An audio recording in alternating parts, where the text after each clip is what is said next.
পাঠাইছে আশরাফ আলী থানভীর কাছে। আশরাফ আলী থানভী সেই সময় উনি পাগড়ি পরতেন, সুন্দর করে এরকম গরমকালে পাগড়ি একটা বান দিয়ে বসে কিতাব দেখতেছে, ফতোয়া দেখতেছে। এর মধ্যে এই নাস্তিক যে হতো, সালাম কালাম কাশপাত কিছু নেই, যাইয়েই হ্যাঁ মৌলভী তোমার নাম আশরাফ আলী? কয় জি ভাইজান। কত তুমি এই গরমের মধ্যে এত বড় খেতা বাঁধতে বসে রয়েছো কে মাথায়?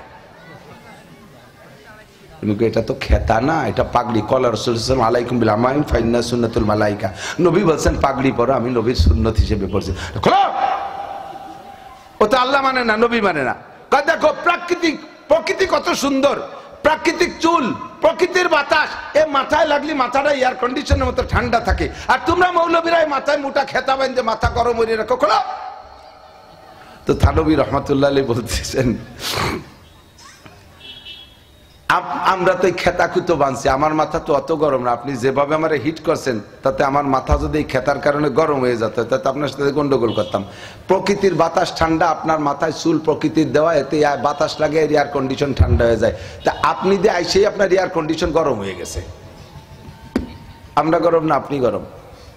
কি জন্য আসছেন তাই বলেন। কয় না আগে তুমি বলো যে এই মাথায় এই কাপড় বানছো কে?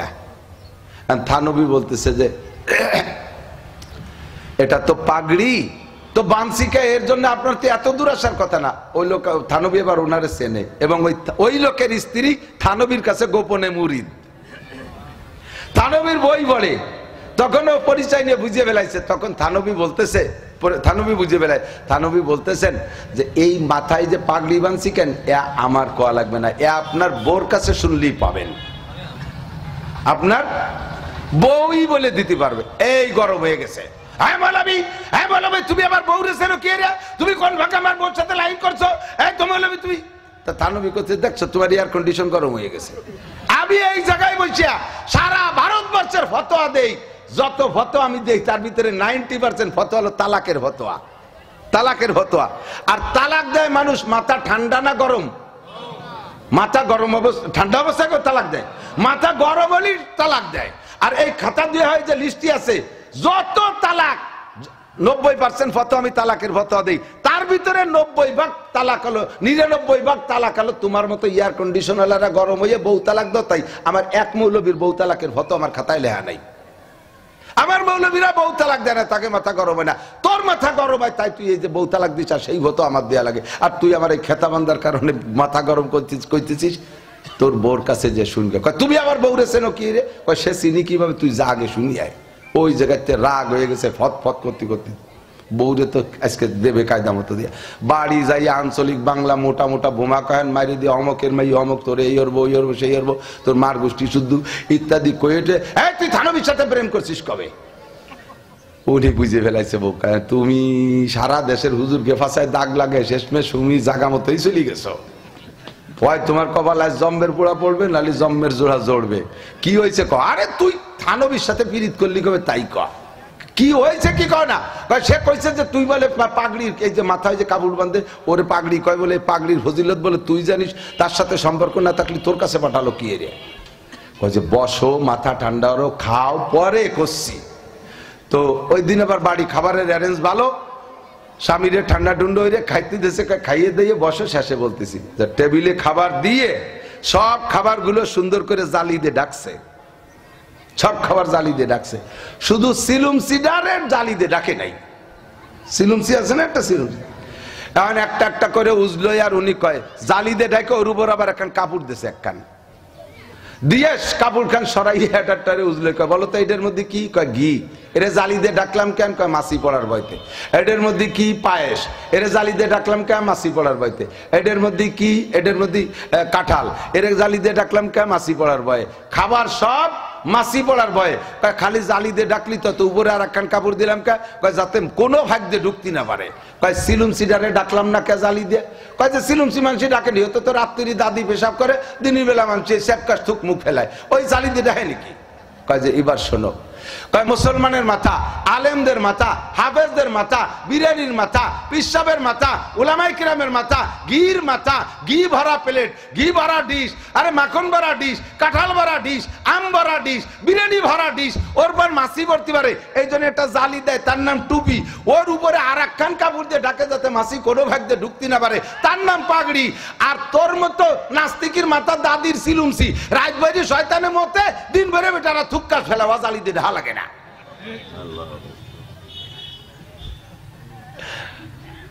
বুঝছো এবার পাগড়ি কি জন্য বাঁধে? দাও খাও, এবার খাও। কয় যে পরে খাবো, আগে থানবীর কাছে যাই আসি। কান্তি কান্তি চলে গেছে, যাই পাও জড়াই দোষ, আস্তাগফিরুল্লাহ আস্তাগফিরুল্লাহ, আমারে কলেমা পড়াই দেন, লা ইলাহা ইল্লাল্লাহ মুহাম্মাদুর রাসূল। তু বরায়ে ওয়াসল করদান আমাদি, তু বরায়ে ওয়াসল করদান আমাদি, নাই বরায়ে ফসলে করদান আমাদি। সাধারণ পাবলিকের মন আমার মতো মৌলবীর চাইতে অনেক সরল, মুসলমানের চাইতে হিন্দুদের মন আরো সরল। দেখেন তারা একটা গাছ পায়, মাছ পায়, বড় কিছু পাইলেই সেবা দেয়। মনটা অত্যন্ত দুর্বল। ওদেরকে যদি সহজে বুঝে আনা যায়, ওরা অল্পের মধ্যে বুঝে ফেলে। ওরা পাগলামি সাগলামি করে না, অল্পের মধ্যে বুঝে ফেলে। আমি তখন উদয়পুর মাদ্রাসায় পড়াই, সন্ধ্যাকালে দেখি এক মহিলা 5 কেজি জিলাপি নিয়ে আইছে। আইসা আমার কয়, বাবা আমার ছেলেটা মুমূর্ষ ছিল, আমার ছেলের জন্য বাংলাদেশে সব চিকিৎসা নিয়ে শেষ হয়ে গেছে, এরপরে ছেলেটা সুস্থ হয় না, ডাক্তাররা কইছে মারা যাবে। বাবা নিয়ে গেলাম মন্দিরে যাইয়া আমাদের দেবদেবীর সামনে সফর্দ করে দিলাম। বাবা দেবদেবীর কাছে সফর দিয়ে করলাম, ভগবান তুমি আমার ছেলেরে বাঁচাও, ভিক্ষা দাও। আমার ছেলে তাতেও সুস্থ হয় না, এখন প্রায় জীবনের শেষ মুহূর্তে ইন্ডিয়া নিয়ে ঘুরে আনছি, তারাও কয় বাঁচবে না। এরপরে আইসা আমি মসজিদে, তোমাদের এই মসজিদে ঢুকে আমি মসজিদের মধ্যে সিজদা দিয়ে তোমাদের আল্লাহকে বলছি, আল্লাহ সব জায়গাতে ব্যর্থ হয়ে গেছি, আমার ছেলেটারে তোমার কাছে রেখে গেল, তুমি যদি আল্লাহ সত্য হয়ে থাকো আমার বাবারে সুস্থ করে দাও। হুজুর পরের দিনের থেকে আমার ছেলে সুস্থ, এখন আমার ছেলে পূর্ণ সুস্থ, আমার ছেলে ইনকাম করে বেড়ায়। আমার পূর্ণ ইয়াকিন সব দেবদেবী ব্যর্থ, একমাত্র আল্লাহ। এই আল্লাহ আমি মান্যত করেছিলাম, আল্লাহ মুসলমানদের আল্লাহ, তুমি যদি আমার ছেলের সুস্থ করে দাও তাহলে তোমার এই মসজিদের মুসল্লিদের 5 কেজি জিলাপি দেবো। বাবা আমি সেই জিলাপি নিয়ে আসছি, একটু রাখো, যদি না রাখি মহিলাটা মন খারাপ হবে। আমি বললাম কাকি ঠিক আছে রেখে যান, আমরা খাবো। দোয়া করি আল্লাহ পাক আপনাকে আপনার ছেলের হিদায়াত দিক। এই যে যে তাদের একটা আকীদা, মনটা এত নরম, ওরা দুনিয়ার সুখ শান্তির জন্য সব জায়গা করে, যে জায়গায় পক্ষে পায় সে জায়গায় ঝুঁকে পড়ে, ওদের মন খুব নরম। এরকমই মুসলমান সাধারণ পাবলিকের মন আলেমদের চাইতে সুন্দর, মনটা বড় ফ্রেশ আছে। শুধু আমরা বুঝাইতে ব্যর্থ, আমরা বুঝাই আনতে পারতেছি না। আমরা আইসেই একচোটে একেবারে গলা কাটা করে দেই, কচু কাটা করে দেই। পরবর্তী বক্তা যারা আসছেন সকলকে আমার এটা ডিরেকশন থাকবে, সুন্দর করে হেকমতি পহলু অবলম্বন করেন। থানবী রহমাতুল্লাহ আলাইহি ফতোয়া দিতেন, ভারতের ভিতরে এক নাস্তিক ছিল ওই থানা ভবন এলাকায়। এই নাস্তিক মানে আল্লাহ মানে না, আল্লাহ নাই। আপনারা বলেন আল্লাহ আছে? কয়জন? কুল হুয়াল্লাহু আহাদ। কয়জন? আল্লাহ কার কাছে ঠেকা? আল্লাহুস সামাদ। কার কাছে? যারা আর একজনের কাছে ঠেকা তারা আবার উপাসনা পায় কি হইরে? বছরে একবার রং উঠে যায়, মিস্ত্রিদের রং দিতে হয়। এত বড় দুর্বল যে নিজের গার রংটাও ঠিক রাখতে পারে না। বছর শেষ হতে হতে আত্মাও দুর্বল হয়ে যায়, পিছন যে বাঁশ ঢুকে যে 3 পাশে 3 ইঞ্চি বাঁধিয়ে রাখতে হয়। নিজেই এত দুর্বল, আমারে কি উপকার করবে? ততক্ষণ আমার আল্লাহুস সামাদ, আল্লাহুস সামাদ। নাস্তিক আল্লাহ মানে না। এখন পুরো এলাকায় প্রসিদ্ধ হয়ে গেছে ওই নাস্তিক। হুজুররাও ওর সাথে তর্কে পারে না, যে হুজুররা নিয়ে বসে সেই হুজুর ফেল করে। এখন ওরে দেখলি বাজারের মধ্যে হুজুররা সরি সরি চলে, সাক্ষাৎ করে না। একদিন এক হুজুর কয় যে এর জ্বালায় বাজার ছাড়িয়ে দেবো, এর তো একটু সাইজ করা দরকার, আমরা তো পারলাম না, তাহলে জায়গা মতো পাঠাই। ওই হুজুর যাইয়া ওই নাস্তিককে ধরছে, ভাইজান আপনার জ্বালায় তো 8 বাজারই বন্ধ হয়ে গেল, মৌলবীরা রাস্তাঘাটে আসা শেষ, আপনি একটা জায়গা একটু ঘুরিয়ে আসবেন, আপনি তো আল্লাহরে পান না, ওই জায়গা গেলে আল্লাহরে পাবেন। তো উনি কয় যে কোন জায়গা? কয় যে আশরাফ আলী থানবীর কাছে। তো ওই লোককে পাঠাইছে আশরাফ আলী থানভীর কাছে। আশরাফ আলী থানভী সেই সময় উনি পাগড়ি পরতেন, সুন্দর করে এরকম গরমকালে পাগড়ি একটা বান দিয়ে বসে কিতাব দেখতেছে, ফতোয়া দেখতেছে। এর মধ্যে এই নাস্তিক যে হতো, সালাম কালাম কাশপাত কিছু নেই, যাইয়েই হ্যাঁ মৌলভী তোমার নাম আশরাফ আলী? কয় জি ভাইজান। কত তো তুমি এই গরমের মধ্যে এত বড় খেতা বানতে বসেছো কে মাথায়? এটা তো খেতা না, এটা পাগড়ি। কলা রাসূলুল্লাহ আলাইকুম বিল আমাইম ফাইন্না সুন্নাতুল মালাইকা, নবী বলছেন পাগড়ি পরো, আমি নবীর সুন্নত হিসেবে পড়ছি। খোলো। ও তো আল্লাহ মানে না, নবী মানে না। দেখো প্রকৃতি কত সুন্দর, প্রাকৃতিক চুল, প্রকৃতির বাতাস, এ মাথায় লাগলি মাথাটা এয়ার কন্ডিশনের মতো ঠান্ডা থাকে। আর তোমরা মৌলবীরা মাথায় মোটা খেতা বাঁধে মাথা গরম হয়ে রাখো। খোলো। তো থানভী রহমাতুল্লাহ আলাইহি বলতেছেন, আমরা তো খেতা কুতো বানছি, আমার মাথা তো অত গরম না, আপনি যেভাবে আমার হিট করছেন তাতে আমার মাথা যদি খেতার কারণে গরম হয়ে যেত তাতে আপনার সাথে গন্ডগোল করতাম। প্রকৃতির বাতাস ঠান্ডা, আপনার মাথায় চুল প্রকৃতির দেওয়া, এতে বাতাস লাগে, এয়ার কন্ডিশন ঠান্ডা হয়ে যায়। তা আপনি দিয়ে আইসেই আপনার এয়ার কন্ডিশন গরম হয়ে গেছে। আমরা গরম না, আপনি গরম। কি জন্য আসছেন তাই বলেন। কয় না আগে তুমি বলো যে এই মাথায় এই কাপড় বানছো কে? থানভী বলতেছে যে এটা তো পাগড়ি, তো বানসিকা, এর জন্য আপনার তো এত দূর আসার কথা না। ওই লোক থানভী এবার ওনারে চেনে, এবং ওই লোকের স্ত্রী থানভীর কাছে গোপনে মুরিদ। থানভীর বই পড়ে, তখন ও পরিচয় নিয়ে বুঝিয়ে ফেলাইছে। তখন থানভী বলতেছে, থানভী বুঝিয়ে ফেলায়, থানভী বলতেছেন যে এই মাথায় যে পাগড়ি বানছি কেন, এ আমার কোয়া লাগবে না, এ আপনার বোর কাছে শুনলেই পাবেন, আপনার বউই বলে দিতে পারবে। এই গরম হয়ে গেছে। হ্যাঁ মৌলভী, হ্যাঁ মৌলভী তুমি আমার বউ রেছেন কি রে? তুমি কোন ভাগে আমার বউর সাথে লাইন করছো? এই তো মৌলভী তুমি। তা থানভী করছে, দেখছো তোমার এয়ার কন্ডিশন গরম হয়ে গেছে। আমি এই জায়গায় বসিয়া সারা ভারতবর্ষের ফতোয়া দেই, যত ফতোয়া আমি দেই তার ভিতরে 90% ফতোয়া হলো তালাকের ফতোয়া। তালাকের ফতোয়া। আর তালাক দেয় মানুষ মাথা ঠান্ডা না গরম? মাথা গরম অবস্থা, ঠান্ডা অবস্থায় তালাক দেয়, মাথা গরম হলেই তালাক দেয়। আর এই খাতা দিয়ে হয় যে লিস্টি আছে, যত তালাক 90% ফতোয়া আমি তালাকের ফতোয়া দেই, তার ভিতরে 90% তালাক হলো, 99% তালাক হলো তোমার মতো এয়ার কন্ডিশন ওয়ালারা গরম হয়ে বউ তালাক দাও। তাই আমার এক মৌলবীর বউ তালাকের ফতোয়া আমার খাতায় লেখা নাই।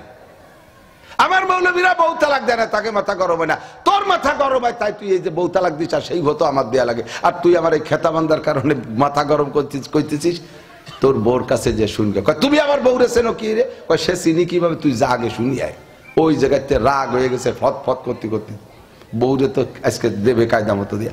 বাড়ি যাই আঞ্চলিক বাংলা মোটা মোটা বোমা কয়েন মারি দিয়ে অমকের মাই অমক, তোর এই হরবো ওই হরবো সেই হরবো, তোর মার গোষ্ঠী শুদ্ধ ইত্যাদি কয়েটে। হ্যাঁ তুই থানভীর সাথে প্রেম করছিস কবে? উনি বুঝে ফেলাইছে বউ, তুমি সারা দেশের হুজুরকে ফাঁসায় দাগ লাগে, শেষমেশ তুমি জাগা মতোই চলে গেছো। হয় তোমার কপালে জম্মের পোড়া পড়বে, নাহলে জম্মের জোড়া জড়বে। কি হয়েছে ক? আরে তুই থানভীর সাথে পীড়িত করলি কবে তাই ক। কি হয়েছে কি কয় না? সে কইছে যে তুই বলে পাগড়ির এই যে মাথায় যে কাপড় বাঁধে ওরে পাগড়ি কয়, বলে পাগড়ির ফজিলত বলে তুই জানিস, তার সাথে সম্পর্ক না থাকলে তোর কাছে পাঠালো কি রে? কয় যে বসো, মাথা ঠান্ডা হলো, খাও, পরে করছি।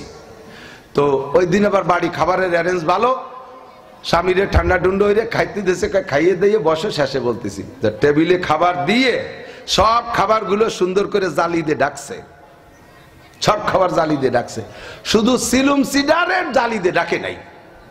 সিলুমসি আছে না একটা সিলুমসি, এখন একটা একটা করে উজলো। আর উনি কয় জালি দিয়ে ডাকে, ওর উপর আবার একখান কাপড় দিয়েছে, একখান দিয়ে কাপড় খান সরাইয়ে এটারে উজলে কয় বলো তো এটার মধ্যে কি? কয় ঘি। এরে জালি দিয়ে ডাকলাম কেন? কয় মাছি পড়ার ভয়তে। এটার মধ্যে কি? পায়েস। এরে জালি দিয়ে ডাকলাম কেন? মাছি পড়ার ভয়তে। এটার মধ্যে কি? এটার মধ্যে কাঁঠাল। এরে জালি দিয়ে ডাকলাম কেন? মাছি পড়ার ভয়ে। খাবার সব মাছি পড়ার ভয়ে। কয় খালি জালি দিয়ে ডাকলি তো উপরে আর একখান কাপড় দিলাম কে? কয় যাতে কোনো ভাগ দিয়ে ঢুকতে না পারে। কয় সিলুম সিডারে ডাকলাম না কে জালি দিয়ে? কয় যে সিলুম সি মানুষ ডাকেনি, হতো তো রাত্রি দাদি পেশাব করে, দিনের বেলা মানুষ সেপকাশ থুক মুখ ফেলায়, ওই জালি দিয়ে ডাকে নাকি? কয় যে এবার শোনো, কয় মুসলমানের মাথা, আলেমদের মাথা, হাফেজদের মাথা, বিরিয়ানির মাথা, পিসাবের মাথা, উলামায়ে কিরামের মাথা, ঘির মাথা, ঘি ভরা প্লেট, ঘি ভরা ডিশ, আরে মাখন ভরা ডিশ, কাঁঠাল ভরা ডিশ, আম ভরা ডিশ, বিরিয়ানি ভরা ডিশ, ওর পর মাছি ভরতে পারে, এই জন্য একটা জালি দেয়, তার নাম টুপি, ওর উপরে আর একখান কাপড় দিয়ে ঢাকে যাতে মাছি কোনো ভাগ দিয়ে ঢুকতে না পারে, তার নাম পাগড়ি। আর তোর মতো নাস্তিকের মাথা দাদির সিলুমসি, রাত বাইরে শয়তানের মতে, দিন ভরে বেটারা থুক্কা ফেলাওয়া জালি দিয়ে ঢা লাগে না।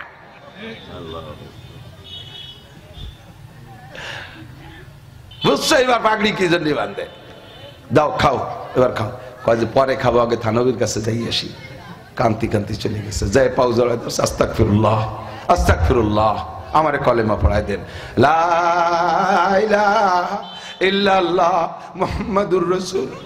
कामेले घर खाके गिरत जरशावाद नाके सर सर बुर्दे खाके स्तरशावा उसे कारे बारे गौहर आवरात अज़िया सोए बरसर आवरात गर्त संगे खराओ मर मर बुदी चुबा साहेब दिल रसी गौहर शबी। अल्लाहु अकबर।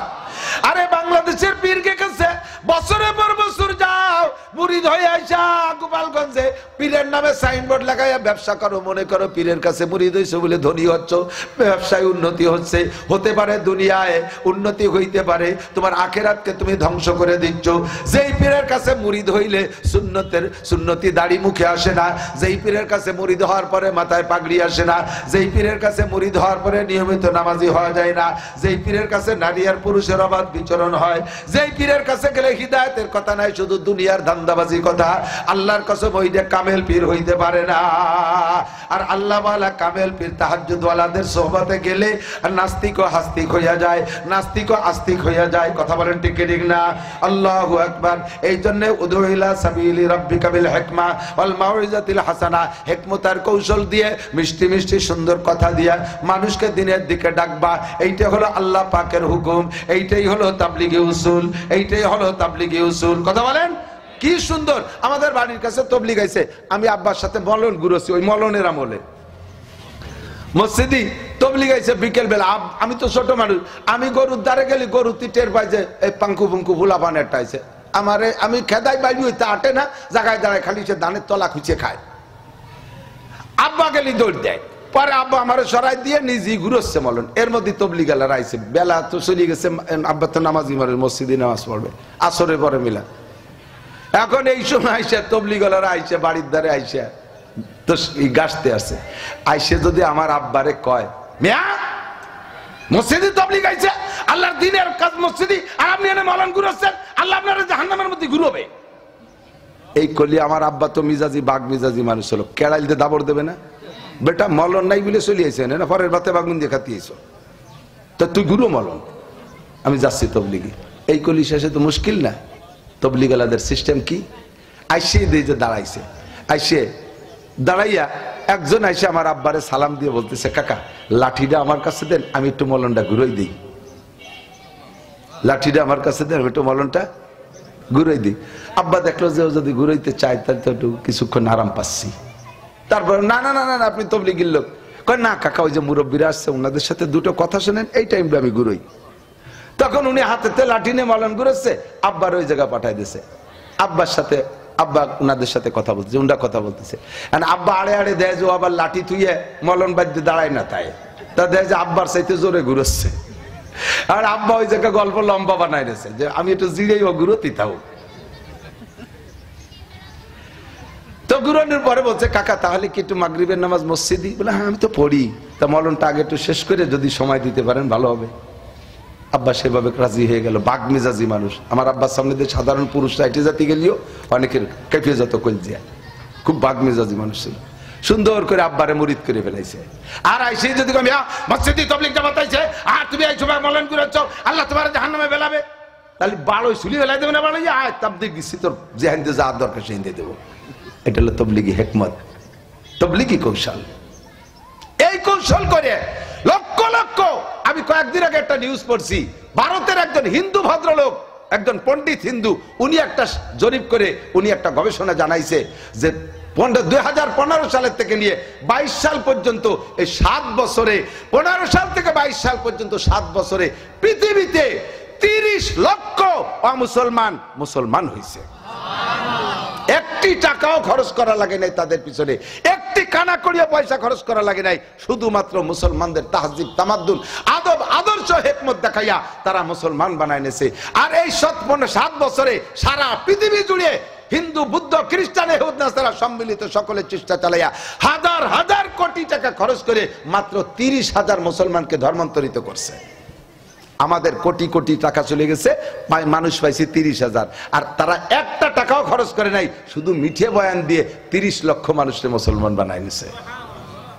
এটাই হবে তবলিগি উসুল। আর সেই কামের এই গতিটা দেখে ইসরায়েলের নেতানিয়াহু বাংলাদেশের কয়েক কাঠুরে পয়সা খাওয়াইয়া, এই মোসাদ পাঠাইয়া কয়েক কাঠুরে পয়সা খাওয়াইয়া এই তবলিগির কাজে বাধা দেওয়ার জন্য টঙ্গীর ময়দানে যাইয়া, কাকড়াইল যাইয়া, বিভিন্ন মসজিদে আমার গোপালগঞ্জের ভিতরে বসে। মিয়া আপনারা তো জানেন না, প্রথম যখন এই ঝামেলা হয় ধর্মমন্ত্রী আব্দুল্লাহ মিয়া থাকতে আমি নিজে ছিলাম, 5 জন ছিলাম। আমি ছিলাম, মৌলানা ফখরুল ভাই ছিল, মৌলানা মহিবুল হক সাহেব ছিলেন, কোট মসজিদের হাফিজ সাহেব ছিলেন, আর মৌলানা আনিস সাহেব সম্ভবত। আমাদের 5 জন, আর ওই দলের থেকে 5 জন। আব্দুল্লাহ মিয়া ডাকছিলেন ডিসি অফিসে, তৎকালীন ডিসি সাহেব ছিলেন, এসপি সাহেব ছিলেন, তারপরে আরো বড় বড় অফিসাররা ছিলেন, টিওনো সাহেব ছিলেন। এর ভিতরে বসে আব্দুল্লাহ মিয়া নিয়ে নিজে বললেন, এই তবলিগের এই ঝামেলার ভিতরে আমি কত চেষ্টা করছি, এইভাবে অসিফের মধ্যে এই সিটারি পাইছি, অমকের মধ্যে এই দুর্নীতি পাইছি। তারা খালি ওয়াদা দেয়, মিথ্যে কথা বলে, যাই আর আমারে এসে বলে যে আমারে কয়জন মস্তান দেন, কাকরাইল মসজিদ দখল করতে হবে। আমি সেই থেকে অসিফরে বললাম, অসিফ তোর সাথে আমার বন্ধুত্বতা ছিল, আজকের থেকে চিরতরে ক্যান্সেল করে দিলাম। তুই কি মনে করিস যে আমি মস্তান পালি? আলেমুল আমারে মারার জন্য তুই আমার কাছে মস্তান চাইস, আর জীবনে করে দিন আমার বাসায় আসবি না। এইভাবে ক্লিয়ার করে দেওয়ার পরে সে জায়গা সবকিছু শুনে দিছি। এরপরে বললে আর কে কোন কথা আছে? এই যে আমাদের উল্কা রবিউল, ও কাজে আমার কথা আছে। এসপি সাহেব তখন খুব গরম হয়ে গেছে, বলেন আপনার কথা আছে, আপনার কি আছে? আপনি লেখাপড়া কি জানেন? আপনি আলেম? কয় না আমি আলেম না। তা আপনি কি? আমি জেনারেল শিক্ষিত। জেনারেল কি পাস? MA pass? খুদার কসম যদি আমি চুল পরিমাণ মিথ্যে কথা বলে থাকি, পাশে দাঁড়াই আমি ক্লিয়ার বলে দিয়ে গেলাম আমি ছিলাম সেখানে, শোনা কথা না, আমার সামনের ঘটনা। কয় আমি জেনারেল শিক্ষিত। MA pass? কয় না। BA pass? না। IA pass? না। Matric pass? কয় যে না, তাও পরীক্ষা দেয়নি। উনি জেনারেল শিক্ষিত। তখন এসপি সাহেব দেশে ধমক, ডিসি সাহেব দেশে ধমক, বেটা বাঘা বাঘা দেশ বরেণ্য উলামায়ে কিরাম মন্ত্রী মহোদয় যেখানে বিষয়টা আজাদ করে দিয়েছে, আর তুই সে জায়গা ফিরে দাঁড়ায় কথা বলিস তুই জেনারেল শিক্ষিত। জেনারেলের কি তোর কি সার্টিফিকেট আছে? এরপরও ছাড়ে না। শতকরা 99 জন আলেম একদিক, শতকরা 99 জন আলেম একদিক, আর একজন পাঙ্কু কাঠমৌলবী সাইজের সেগুলো নিয়ে তারাও কয় আমাদের সাথে আলেম আছে। আপনারা কি বলবেন? আমাদের পিছনে ইমাম আছে, এই কলি নামাজ হবে? ইমাম কোন জায়গা থাকবে? বলবেন আমরা ইমামের পিছিয়ে আছি, আমরা ইমামের। ওনরা বলে আমাদের পিছিয়ে ইমাম আছে, আমাদের পিছনে হুজুর আছে। আর আপনারা বলেন আমরা হুজুরদের পিছনে আছি। বলেন আপনারা কার পিছনে? আপনারা কার পিছনে? ভালো করে ঠান্ডা মাথায় বসবেন, কোরআন হাদিস পড়ি বুঝি। হাটাজারি, পটিয়া, বাবুনগর, জিরি, নাজিরাট, লালবাগ, ফরিদাবাদ, মালিবাগ, গহরডাঙ্গা, যাত্রাবাড়ি, সারা বাংলাদেশের সমস্ত উলামায়ে কিরাম, ভারত পাকিস্তানের সমস্ত উলামায়ে কিরাম এই ব্যাপারে সাত চাপের বিপক্ষে। এখন আপনার বুদ্ধিতে কতখানি বুঝছে আর কি কুলছে আপনার আমি জানি না আপনি কোন বুদ্ধিতে আছেন। যদি আপনি ওই বুদ্ধিতে থাকেন ফিরে আসেন। যেই তবলিগে মারামারি করে রাতের অন্ধকারে মানুষকে যে হত্যা করে ফেলে, খোদার কসম ওইটা তবলিগের কাজ হইতে পারে? জোরে বলেন পারে? তাদের আমির সাহেব মুসা আলাইহিস সালামের ভোট দলে, তাদের আমির সাহেব সাদ সাহেবের বক্তব্য আমি সরাসরি তার উর্দু বক্তব্য শুনছি, আমি তো উর্দু বুঝি, সরাসরি তার বক্তব্য শুনছি। সে বলে হেদায়েতের জিম্মাদারি আল্লাহর হাতে না, হেদায়েত আল্লাহর হাতে না, হেদায়েত রাসূলের হাতে, তবলিগওয়ালাদের হাতে। তাহলে কি আর লাইনচ্যুত হইতে, গুমরা হইতে আর কিছু লাগে? কথা বলেন, আর কিছু লাগে? আল্লাহ তাআলা আমাদের সকলকে সহি বুঝ দান করে, বলেন আমিন।